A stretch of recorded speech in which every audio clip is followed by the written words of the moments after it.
충치가 있더라도 어떤 충치는 조금 지켜봐도 되는 충치가 있을 수가 있겠지만 어떤 충치는 굉장히 급한 충치도 있을 겁니다. 오버레이라는 치료는 적용만 할 수 있다면 크라운 삭제량의 거의 6분의 1 수준으로 치료를 마무리할 수 있기 때문에 과연 꼭 필요한 진료인가, 과잉 진료는 아닌가, 이거를 조금 이제 판단을 해볼 수 있는 도움이 되는 팁이라고 하자면은 이제 치과에 딱 가셔가지고 일단은 가장 중요한 거는 설명을 해주는 과정을 잘 들어보시면은 어느 정도 힌트를 얻으실 수가 있습니다. 충치가 있더라도 어떤 충치는 조금 지켜봐도 되는 충치가 있을 수가 있겠지만 어떤 충치는 굉장히 급한 충치도 있을 겁니다. 이거를 단순히 치료를 해야 됩니다가 아니고 이 충치는 이 정도 진전이 되었고 이 정도로 급하기 때문에 이 정도 기간 안에는 꼭 치료를 받아주시는 게 좋습니다. 이런 식으로 우선순위를 어느 정도 잡아주는 병원이 당연히 합리적이고 좋은 병원이라고 할 수가 있겠죠. 자연 치아, 우리가 살릴 수 있는 치아 중에서 어금니를 먼저 말씀을 드릴게요. 크라운이란 단어 들어본 분들은 굉장히 많으실 거예요. 아주 익숙한 단어고 익숙한 진료입니다. 맞습니다. 크라운, 왕관이죠. 말 그대로 뭔가 치아를 싹 깎아가지고 씌워준다라고 해서 크라운이라는 이름이 붙었는데 치아가 동그랗게 완전히 깎여 있죠. 위에도 그렇고 옆에도 그렇고 치아의 360도 전면이 완전히 깎여서 그만큼 크라운의 재료가 들어갈 수 있는 두께를 확보한 뒤 이거를 씌워주는 치료를 우리가 크라운이라고 합니다. 크라운이 너무 과잉 삭제를 요하는 경우가 많습니다. 잇몸이야 조금 상처가 나거나 그러면은 금방 다시 자라오르잖아요. 치아는 잇몸과는 다르게 한번 깎으면은 복구가 불가능합니다. 자연 복구가 안 되는 거죠. 크라운 대신에 2000년대 후반부터 기술의 발전과 재료의 발전으로 대두하기 시작한 게 오버레이 같은 치료라고 할 수가 있겠습니다. 오버레이를 보게 되면요, 딱 봐도 치아 삭제가 조금 됐다라는 거를 볼 수가 있을 거예요. 뒤에 원래 금니였던 거는 애초에 크라운이었기 때문에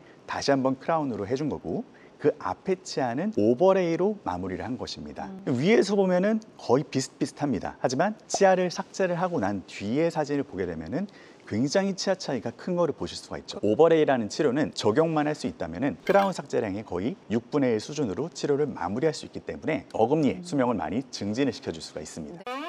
크라운 같은 경우에는 범랑질, 상아질, 어려운 단어인데요. 쉽게 말을 해가지고 바깥쪽 껍질과 안쪽 껍질이다라고 생각을 하시면 되겠습니다. 이 두 개가 모두 다 삭제가 돼야 되는 만큼 삭제량이 조금 많은 편이고요. 오버레이 같은 경우에는 범랑질까지는 도달하지 않는 경우도 많습니다. 그만큼 이제 삭제량이 좀 적다라고 정리를 해볼 수가 있겠고, 오버레이 이거 손으로 튕기면 그냥 날아갈 것 같은데처럼 생겼지만 실제로 그렇지가 않은 게 붙이고 나면은 크라운보다 훨씬 더 단단하게 치아랑 접착이 됩니다. 이 이유가 크라운은 합착이라는 개념을 이용을 해가지고 기계적으로 유지를 시키고 씌워주는 개념을 얘기를 하지만 오버레이 같은 경우에는 2000년대 이후부터 굉장히 발달한 접착 기술을 이용을 해가지고 붙여주게 됩니다. 그만큼 유지력이 굉장히 좋고 치아랑 거의 한 몸이 된다고 볼 수가 있겠죠. 만약에 레진으로 때우는 치료로 끝나기가 힘들다, 그럼 결국에는 남는 옵션이 두 가지가 되게 됩니다. 비니어, 우리나라에서는 라미네이트라는 단어로 많이 알려져 있고요. 그리고 다른 하나는 크라운 치료라고 볼 수가 있겠습니다. 맨 오른쪽의 오리지널은 자연스러운 형태를 하고 있죠. 반면에 중간에 비니어는 좀 깎였습니다. 왼쪽의 크라운은 비니어보다 훨씬 더 많이 깎인 거를 볼 수가 있어요. 저 비니어도 꽤나 많이 삭제를 한 편이기는 합니다. 저거보다도 훨씬 더 적게 삭제를 할 수 있는 게 장점이다라고 볼 수가 있고, 자연 치아를 살린다 하는 거는 치아를 최소로 깎겠다는 의도를 가지고 치료를 하는 건데, 앞니의 경우에는 크라운을 해야만 하는 그런 경우를 제외를 하고는 비니어를 조금 더 우선적으로 고려를 하는 게 치아 수명에는 당연히 유리하다라고 볼 수 있겠습니다. 비니어 같은 경우에는 상아질까지 들어가는 경우도 있지만 범랑질에서 삭제량을 제한적으로 둘 수 있을 만큼 삭제량은 크라운에 비해서는 확연히 적은 장점을 가지고 있습니다. 유지력 같은 경우에도 접착력을 이용을 해서 훨씬 더 치아랑 단단하게 붙어 있을 수 있습니다. 크라운보다 훨씬 얇고 나풀나풀해 보이지만 크라운만큼 안정적이다라고 볼 수가 있는 거겠죠.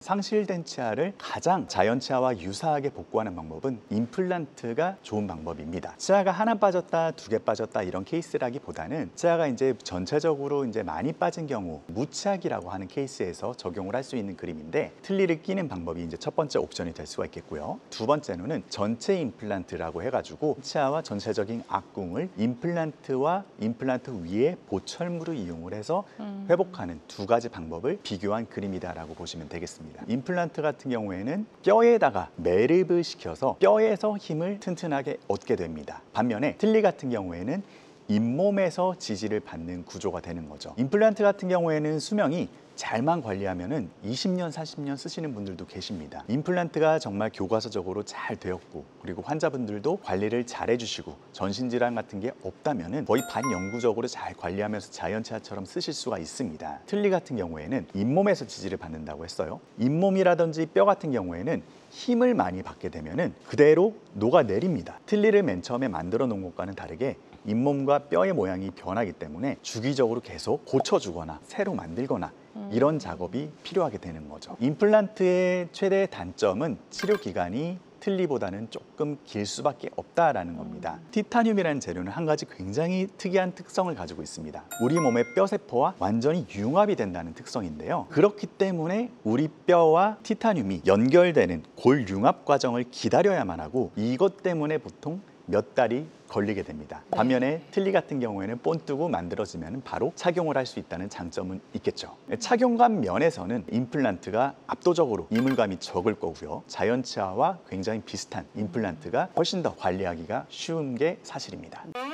레진 치료를 여러 번 받으셨습니다. 치아 색깔과는 다른 곳이 있는데요. 이게 이제 레진이 거의 다 이제 마모가 되었고, 이쪽 옆면에서 같이 충치가 시작되어 가지고 안쪽으로 퍼져 나갔고 바사삭하고 나서 부서진 케이스다라고 보시면 되겠습니다. 크라운을 하기 싫다고 병원을 찾아오셨습니다. 그래서 일단은 충치를 조심스럽게 제거를 하고 신경이 노출이 되었습니다. 이만큼이 이제 코어라는 인공 물질로 채워져 있는 거를 대충 약간 다른 색깔로 구별을 할 수가 있을 텐데요. 완전 신경 치료까지는 가지 않고 신경이 다시 돌아오는 것을 확인을 한 뒤에 오버레이를 씌워서 마무리를 한 케이스라고 볼 수가 있는데, 이렇게 경계부분이 약간 색깔이 다른 게 볼 수가 있습니다. 크라운과는 달리 축벽을 완전히 삭제를 하지 않고 여기까지만 딱 덮어가지고 마무리를 했다. 이런 형태가 이제 오버레이다라고 생각을 하시면 편하겠습니다. 이런 것들을 보면은 굉장히 좀 불안해 보일 수가 있는데, 실제로는 이 얇은 조각을 굉장히 강한 접착력을 이용을 해가지고 붙이는 거기 때문에 뭐 잘 떨어지지 않느냐, 수명이 약하지 않느냐, 이런 것들은 걱정은 안 하셔도 괜찮겠습니다.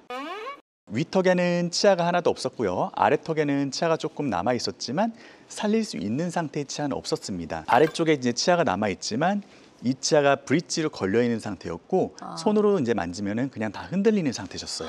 전체적으로 임플란트를 통해 가지고 회복을 한 케이스인데, 왼쪽과 오른쪽 치료 전과 치료 후의 사진을 보면은 거의 다른 사람처럼 보일 정도로 얼굴의 모양이 많이 바뀐 걸 보실 수가 있을 겁니다. 어금니라는 게 우리 얼굴의 높이, 모양 이런 거를 결정하는 굉장히 중요한 요소인데, 이런 것들이 사라지다 보니까 예전에 젊었을 때 가지고 계셨던 얼굴의 외형을 완전히 잃어버린 케이스라고 보실 수가 있겠죠. 다행히 전체 임플란트를 위아래 잘 하셔가지고 예전에 이제 젊음도 되찾으시고 이제 자신감도 되찾으시고 한 케이스라고 볼 수가 있겠습니다.